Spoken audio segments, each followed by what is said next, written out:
ফ্যাসিবাদীদের পতন হয়েছে কিন্তু বিদায় হয়নি, বললেন জামায়াত আমির।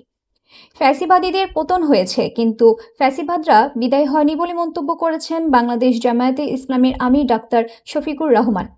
শনিবার 19 এপ্রিল সকালে লালমনিরহাটের কালেক্টরেট মাঠে তিস্তা মহাপরিকল্পনা দ্রুত বাস্তবায়ন, আওয়ামী লীগের বিচার, বৈষম্যমুক্ত রাষ্ট্র বিনির্মাণে প্রয়োজনীয় সংস্কার ও নির্বাচন এবং ন্যায় ও ইনসাফ ভিত্তিক বাংলাদেশ গড়ার লক্ষ্যে জামায়াত ইসলামী আয়োজিত জনসভায় তিনি এই মন্তব্য করেন।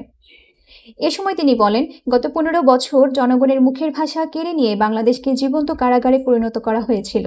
কেউ কিছু বলতে পারেনি, তাই অন্যায়ের রাজত্ব কায়েম হয়েছে। আগামী শাসন ব্যবস্থা নিয়ে ডাক্তার শফিকুর রহমান বলেন, রাষ্ট্র বাধ্য করছে কর্মকর্তা ও কর্মচারীদের দুর্নীতি করতে।